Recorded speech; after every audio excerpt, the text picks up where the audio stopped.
Welcome to the Carnivore Cast, the podcast focused on the carnivore diet and lifestyle, with practical advice from successful carnivores, citizen scientists, and top researchers. I'm your host, Scott Meslinski, and I'm here to speak with experts and experienced carnivores to get answers to your biggest and meatiest questions while helping you live your best life as a carnivore. This episode is brought to you by LMNT Electrolytes.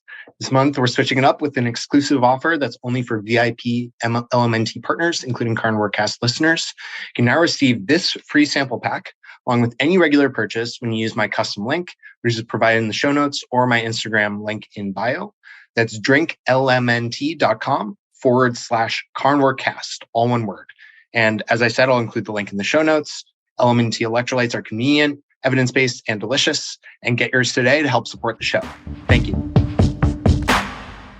Colt Milton at Colt Milton is a keto carnivore bodybuilding coach, accomplished natural bodybuilder, proud dad and husband, and owner of SupersetYourLife, which includes awesome custom gym attachments, merchandise, and an incredible podcast with his wife, Taylor, at Taylor Leah Milton, who came on the podcast last time with Colt. So definitely check out that episode if you haven't listened to it yet. And also they have a great YouTube channel, SkullbellzTV. Welcome to the show again, Colt.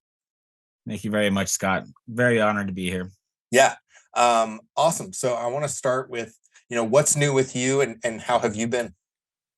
I've been doing absolutely amazing. These last two months was it was a grind. It took more out of me than I ever thought that it would. But when you go through any kind of a struggle in life, whether it's a self-imposed one like a bodybuilding competition or something that's actually tragic happening, it feels like the world's crashing down when it happens. But coming out of the other side, you realize that it was worth it. And there's some things that I wish I would have done differently over the course of those competitions. And there's some things that we definitely had a lot of big wins to celebrate. So awesome. Definitely have no regrets. Great. Yeah, I'm excited to get into all of that. So your recent contest prep, tell us a little bit more about kind of the background there. Why did you choose to compete now? What goals did you have for yourself? And then we can kind of go from there. Mm-hmm. So I was already sold on the carnivore diet, and thank you again. I've told you this a million times, and so you're probably sick of hearing it, but your show is really where I cut my teeth on, no pun intended, the carnivore diet.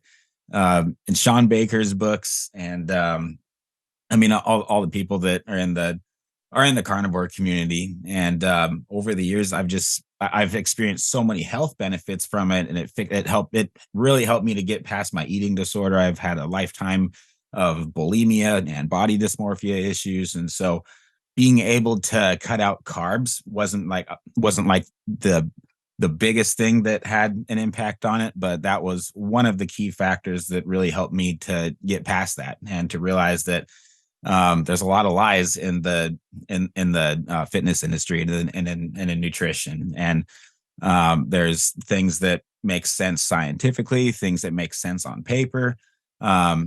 I'm not really the expert on any of that. I'm just the lab rat that just tries everything. I'm like, well, you're not going to know what works for you until you actually do it and find out what works for you, And so half the people that we train, they're on a meat-based diet to where they're like pretty much like us, like they're eating exclusively meat and salt, which is fun. It's freaking awesome. And then there's people that want more of a balanced approach and really just perform better on it. And I'm just looking at them like, if you want to win this show, I don't think the ketogenic diet is right for you. One size doesn't fit all, I guess, is what I'm getting at. Yeah, absolutely. I feel like I'm talking to myself in some ways. I totally agree with that. I think self-experimentation is awesome. I advocate for it all the time. It's the only way you truly learn whether something works for you. And yeah, absolutely. The carnivore diet is not black or white, and it is not a one size fits all approach. So I love that. So, focusing on your competition, and then I definitely want to get into some of your experience with clients too. How did it go? What did you learn? How is this prep different than others? This prep was definitely the most conditioned that I've been able to achieve. and definitely the most sustainable. It definitely felt better. It was easier to stick to. So I did 8 shows with high carbohydrates. And just for folks listening, sorry to interrupt, can you explain what condition means? Because not everyone will know. Oh, sorry. Yeah. Yeah, no problem. Conditioning would be becoming as lean as possible. Bodybuilding is in a lot of ways, and I believe it should be, and we try to keep it as much as we can to be a health first sport. But at the end of the day, the sport revolves around having as much muscle as you can possibly have at one time while having as little body fat as possible at one time. And that's not a healthy way to live your life. It's not as sustainable to live your life. It's great for a short period of time. It's a lot of fun. It's totally worth it. But to do it long term, that's really tough. So this competition prep, in comparison to the 8 that I did with carbohydrates as my primary fuel source, I found that on a meat-based diet, eliminating carbs 100% and eliminating particularly fiber as much as possible was very helpful in maintaining maintaining a level of satiety that was doable. It just wasn't doable for me before. I'm an endomorph, and so I have a very hard time getting lean and staying lean. And so on this last prep, I was like, okay, I'm taking a long prep and we're doing 4 shows in a row because these are the shows that our clients are wanting to do, and I'm just going to do the same shows as them. I'm there as a coach, and they're so close together. I might as well just do all these shows at the same time, and I could try different peaking protocol every time. Sounded like a great idea, but it definitely completely overtaxed me. I'm not going to lie. I do not recommend doing that to anybody. If you're going to pick one show, great. If you're going to do 2 shows back to back, great. 3 or 4, I wish that was biting off a bit more than we could chew. Yeah, and coaching at the same time, I'm sure it's an added stress and an added demand on you. Yeah, exactly. The second show in Omaha, I was conditioned, I was lean enough, and I was my physique was actually better than it was 4 weeks before, but I didn't place as well and I didn't do as well on stage because I was focused more on my client and traveling and everything. So. This episode is brought to you by Optimal Carnivore. Many people I talk to struggle to get enough organ meat on a carnivore diet. There's debate about whether you need to eat organs or not, but I like to supplement with organ meats and it makes me feel better, and many carnivores would agree. Optimal Carnivore was created by carnivores for carnivores. In fact, I was consulted during the formulation, which is pretty cool. They have a unique organ complex that combines 9 different organs: liver, brain, heart, and more, all from grass-fed, grass-finished animals in New Zealand. And taking 6 capsules a day is the same as eating an ounce of raw liver. And it's completely freeze-dried, and they use a very high-quality process to retain all the nutrients. You can use the link in the episode description or the link in my Instagram bio and use the code Carnivore10 to save at checkout and support the show. Thank you. Talk about your different approach to the different shows. How did you, what did you do differently between shows, and what did you learn from that? Mm-hmm. Okay. Well, the first one, I was like, let's just play this one as safe as absolutely possible. You know, I haven't trained anybody through a show up to this point on the carnivore diet or on the ketogenic diet because I'm like, I refuse to. I haven't done it personally, even though I did a test one and it worked great, but I haven't done a show personally and actually lived this out. And so I didn't feel confident enough in my abilities to be able to coach anybody on that specific prep yet. But then that was the purpose of coming through this season and doing these 4 shows, was because I was like, okay, I know this works, but we need to master it and see how to do it best. And I really need to do this and really need to do it the best that I can. So that was the motivation behind using a meat-based diet. And yeah, so the first one, being as conservative as possible, I was like, let's just use Robert Sykes's ketogenic bodybuilding book. I mean, this is a guy that has absolutely mastered like every aspect of ketogenic natural bodybuilding that you could possibly imagine. And I think I either discovered him through your show or vice versa. So God bless both of you guys, man. I don't know where I'd be without you. But I was like, let's just do everything exactly the way that he says, even if it's not the way that I would particularly want to do it. And so we did that, even to the point of cutting out alcohol. And I'm someone that's been, I'm not an alcoholic, but I'm one drink a day kind of guy. It goes great with helping, like, I've never experienced anything, I guess, super negative from alcohol use, but cutting it out, it actually changed my life in a lot of super positive ways. So basically went 6 months without any alcohol whatsoever, except for date nights here and there with my wife, which we strategically timed around refeed days. And then did the whole fat load and everything, just like he said, and it worked beautifully. I was harder, I was bigger, I was more conditioned than I'd ever been before. The judges actually told me that I was the leanest athlete on the stage. So that's huge. That's awesome. Yeah. Thanks. It was a nice compliment, but I don't. Before it sounds too good to be true, I definitely got my ass kicked by a lot of guys that were a lot bigger than me. So didn't place as well as I wanted to. But as far as conditioning, no, particularly in the legs. A lot of running coming up to the show, and so that really helped the leg conditioning come along. So that was the first one, and then the second one, I wanted to try it my way. My way is to use a high protein approach, and I did it, but I was stressed. I did a couple stupid things. I actually drank some beer, and so I was bloated from the beer the night before, and I kind of screwed up and take full responsibility for not peaking as well as I should have 4 weeks later. I actually had a drastic foot injury 2 weeks out, 4 to 6 weeks out, if I recall correctly, before the first show. And that was September 10th of 2022. I'd lost a significant amount of leg mass because of that, because I couldn't squat, couldn't deadlift, couldn't even squat my own body weight. And this was a drastic injury. That's another entire conversation. So lost a lot of leg mass. And actually, Robert Sykes and I talked about that on our last interview, which was a couple weeks ago. We talked about that for like a half hour.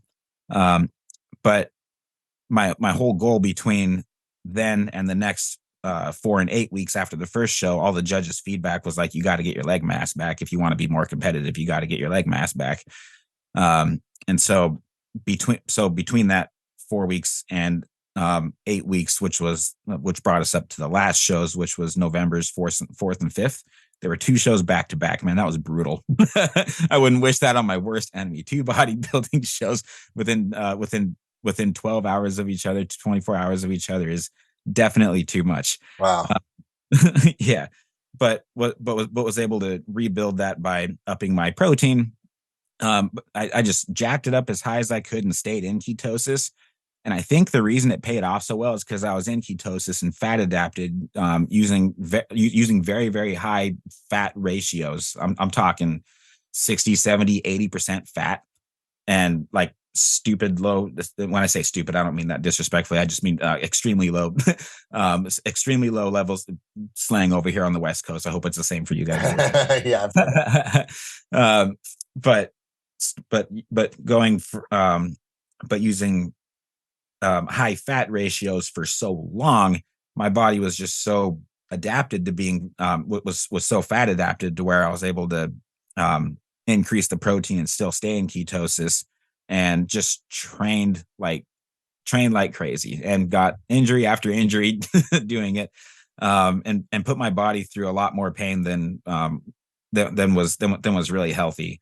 But on November 4th and 5th, with the added leg mass and with the improvements in the physique that I was able to make from them to then, on November 4th, my physique was great. I placed great in men's physique, and I didn't place in classic physique, sadly.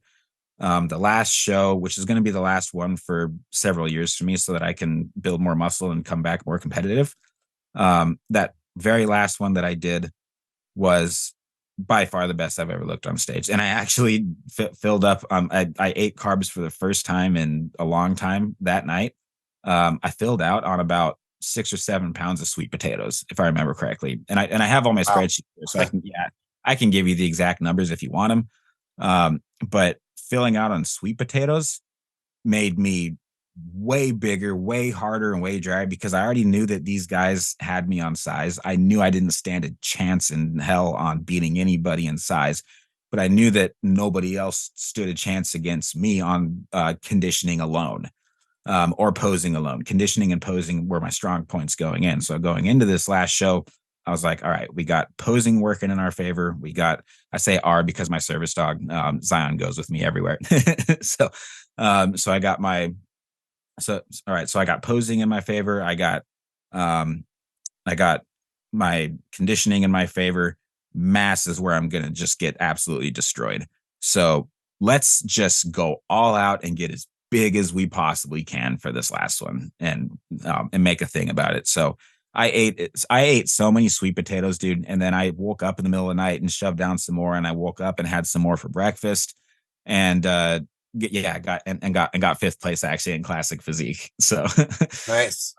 Yeah, that's awesome. It's really cool that you're so willing to try different things on yourself and experiment, because I'm sure it makes you a better coach as well.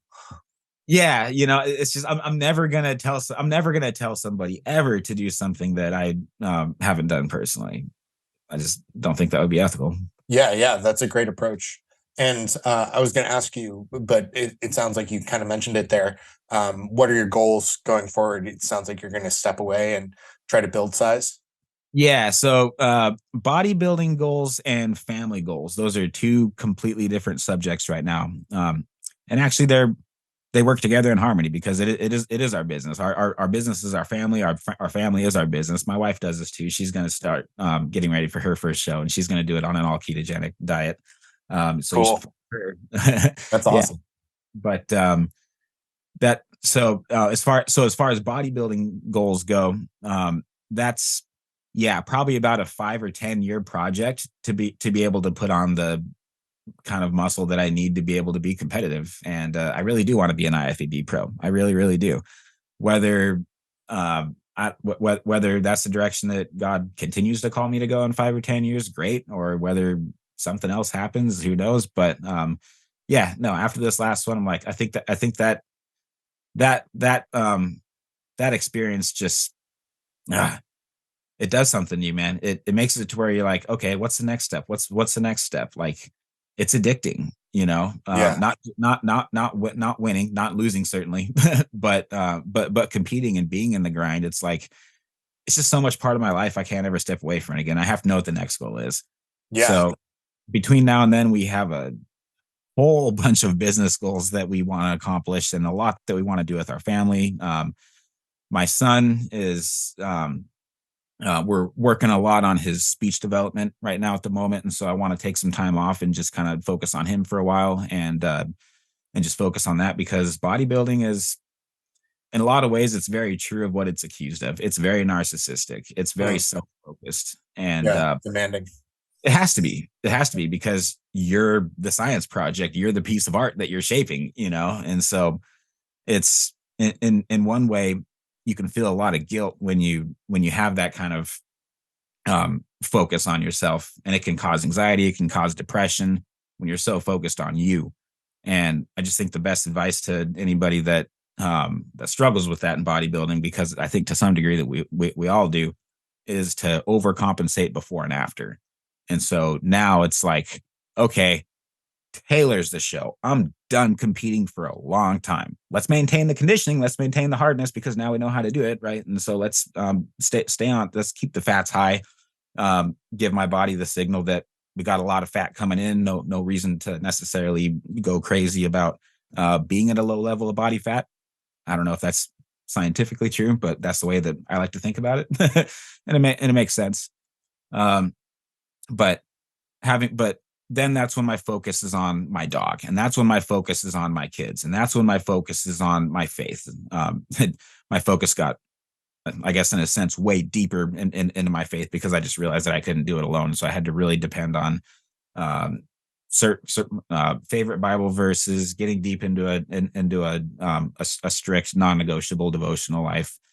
But before and after the shows, just give people a heads up, especially if you're married, that I'm not going to be able to stay up super late with the kids every night the last couple weeks, and this is going to be a grind.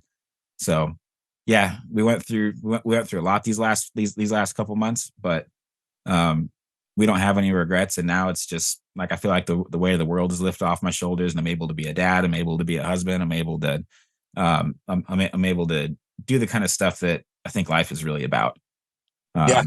Yeah, that's awesome. But we're coming back, and we're winning big at some point. I don't know. Yeah, you got an excellent head on your shoulders, Colt, and I think you're really a person I look up to as a father and as a leader in your family, because you don't know me well enough, man.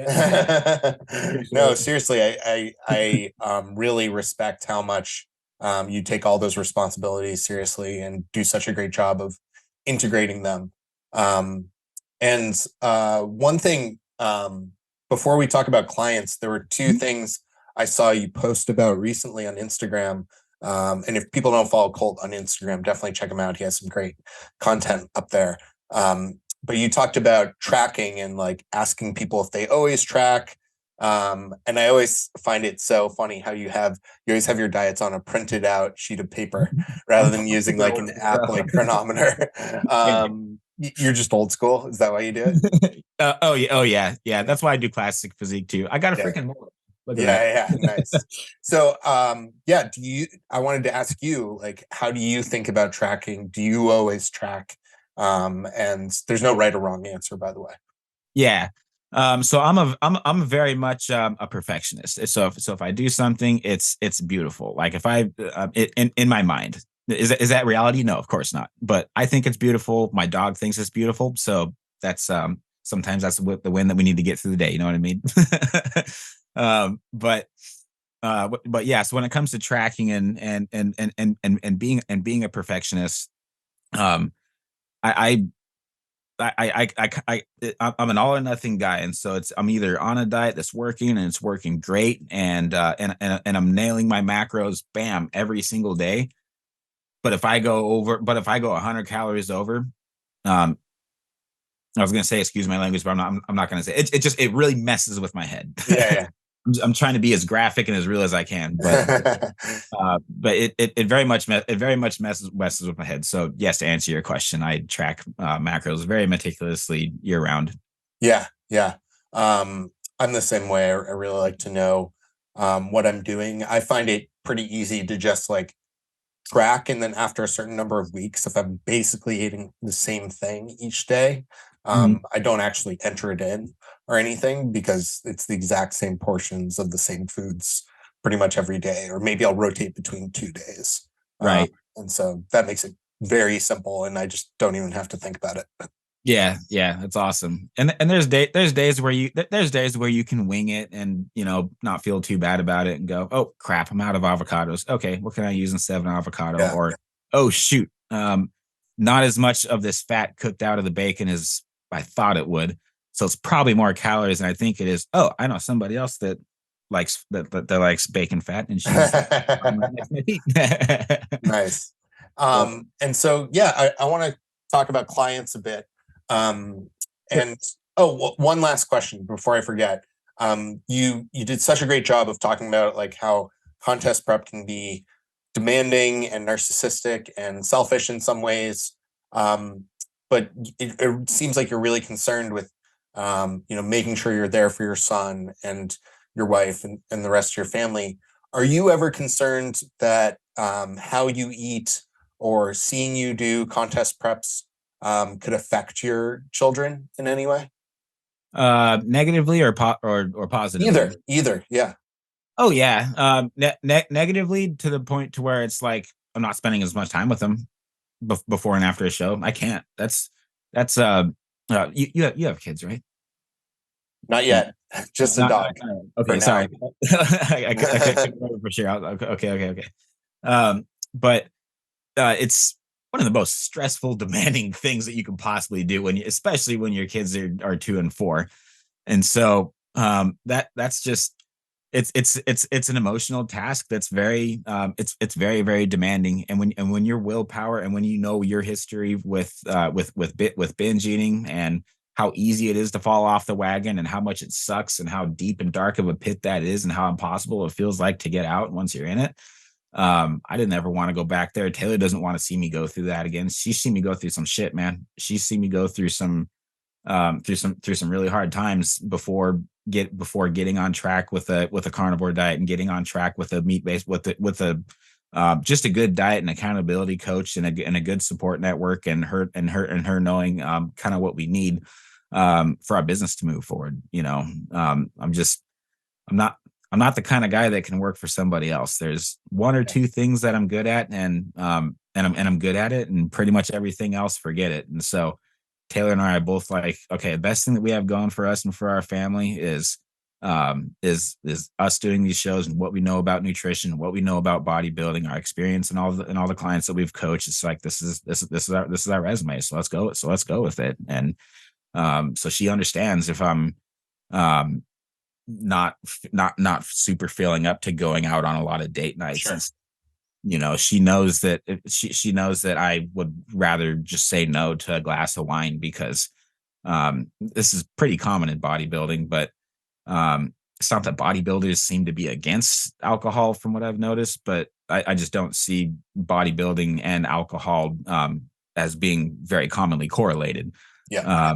You get to a point to where you're trying to get down to 3% body fat, and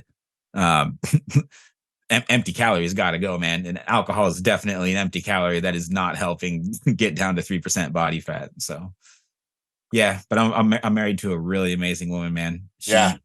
She knows all of our clients just as well as I do. She's group texted, group copied, and all of it. It started with just the ladies that we were coaching. And then, I mean, now I'd say most of our clients are 80 to 90% women right now. But she, we started that because it was just good business practice. And we're like, well, this is really convenient, because then, like, if I mix a text, she's on top of it. And so some of the workout plans I write, some of the workout plans she writes, and it's cool because it keeps everybody connected. We train about 15 people at a time. Any more is just like, I can't spend as much time with everybody as we want to, because we have a very hands-on approach. Talk to everybody every single day over the phone, over video chat, whatever's most convenient for them typically. And then yeah, I mean, there's some meal plans where I'm like, okay, here's this person's meal plan, and Taylor looks it over and she's like, no, I think we should change it to this, and this. This person doesn't like avocados. And I'm like, yeah, you're right. Yeah, it sounds like a fantastic team. And yeah, so let's talk a little bit more about your clients. What types of problems are most clients coming to you with, and what are they struggling with, and how do you help them? Okay. So I would say that the biggest niche and the biggest calling, and what we've really seemed to hit home with, is being able to combine a meat-based diet with being able to structure and shape the way that your body, the way that you want your body, how to look within reason. Not everybody wants to be a competitor. So if somebody was to ask us, what do you guys do for a living? We would say we're bodybuilding coaches. Now, as far as what that means, I would say health first bodybuilding coaches. Yes, health is a priority. Yes, aesthetics is a priority. But just speaking for my faith, I believe that my body is a temple, and I believe that temples should look good. I think you should take care of them, and I think looking good is a part of it. I really, really do. I believe that, and I think that I think that's true to an extent, but not at the expense of your health. You got to know when to push that envelope, and there's so much gray area. There comes a point to where you're like, is getting 5th place really worth it? Or because that'll be great exposure. That'll be great that I placed at this show. That'd be awesome. That'd be a good business move. But man, that I'm gonna have to focus, and I'm gonna have to basically get as much sleep as possible, eat as much protein as possible, lift as heavy as possible. And if I get injured, screw it. Take the more injuries I get, the more painkillers I get, and I just get through it and try to get that trophy. And yeah, I have some regrets, particularly having to like not go to church as much. That really took a toll on kind of just my overall well-being. And now going back into now getting back to church every Sunday, now getting back into Bible study every Tuesday and Wednesday night. It's like together with the family, just feeling a lot better overall. But yeah, that being able to combine the two is it's a lot of gray area, and I think some people just need some help and accountability to make it work. So I would say that's kind of where we fit in the industry. Yeah. And how has it been like starting to coach people to stage and coaching clients doing their own competitions? Yeah, and so like we're us being health first bodybuilding coaches. I believe that if you're changing the way that you look, you're a bodybuilder. So and I heard that from Dorian Yates. So if you're lifting weights in the hopes of building muscle and making your body look a certain way, that's by definition what the word is. Now, whether you compete, that's a different conversation. I would say about a third to a half, somewhere around there, of our clients that we're training now are competitors. They have competitions on the schedule. There's a third of them that are like, you know what? I do want to do a competition, but I'm nowhere near competition shape. Like I'm 5 foot whatever and 200 whatever pounds. Like I'm just not comfortable stepping on stage anytime soon. But it's a bucket list item, and it's 3 years out, and I really want to hit it. Great. I think a meat-based diet for someone like that, for a long period of time, using diet breaks here and there, and then going back and forth between keto and a high protein approach. I think that would be really healthy. I think that would be great for somebody like that. And so that's kind of where the second, third category is. And then we have a handful of people that are just like, hey, I want to look like a bodybuilder. I love the carnivore diet. Basically, all I eat is meat and salt. You'd be surprised how many people come to us and say, like, I literally eat nothing but meat and salt because I'm really into the carnivore diet. And Yeah. And can you do it as a bodybuilder? And I'm like, I think we're best friends now, and so we have a lot of people like that are just like in their 50s and 60s, and they just want to be healthier, but they're like, you know what? I want to push the envelope. I want to see how much muscle I can put on. I want to see how far I can take aesthetics within the context of a carnivore diet, but I'm not going to step in front of a whole bunch of people in my underwear to get judged. So that's up to them. Yeah, that's awesome. I think I totally agree with the idea that everyone is a bodybuilder, whether you're stepping on stage or just trying to lose some weight. I heard bodybuilder I really like and respect, Alberto Nunez. He was talking about how, if you think about it, bodybuilding is the most popular sport in the world because everybody wants to look better. Everyone wants to improve the way they look or change the way they look in some way. That reminds me of something I heard on Mind Pump. They did a study that more people, if they really get honest with themselves, would rather have a 6-pack than they would $1 million. I don't know if that's true, because I've never had $1 million. Sounds like a lot of fun though. Yeah. And then that was the first one. And then the second one was that statistically speaking, there's more people that are millionaires than have 6-packs, and then wow, actually maintain them like for the same amount of time. Yeah, that's really interesting. I'll have to look into that. Yeah, I'll have to go back and find that episode. Yeah. They cited the studies and everything. Yeah, cool. Well, Colt, thank you so much for coming on today. It's always awesome to chat with you. Thank you. I think you're doing fantastic work, and I really enjoy learning from you and following along, and I'm sure other folks will as well. Where can folks find you? And I'll have links to everything in the show notes too. Yeah, the best two places are going to be our YouTube channel, which is SkullbellzTV. I think we're getting close to either 500 or 1,000 subscribers, and so that's kind of the next milestone. But yeah, all of our growth has been organic up to this point. So praise God. It's SkullbellzTV, SkullbellzTV. And then that and Instagram. So Instagram is at Colt Milton, COLTMILTON. Those are, those we hit pretty hard every single day and put out as much content as we possibly can. So awesome. Great. Well, I'll have links to those, and thanks again for your time, Colt. You bet. Thank you, Scott. Thank you for listening to this episode of the Carnivore Cast. If you enjoyed this episode, please review on iTunes. It really helps us out, and share it with a friend. What questions would you like answered, or who would you like to hear from in the carnivore or research community? You can find me on Twitter, Instagram, and Facebook at CarnivoreCast, or go to carnivorecast.com. You can also email me at info@carnivorecast.com. I'd love to hear from you. Until next time, keep it carnivore.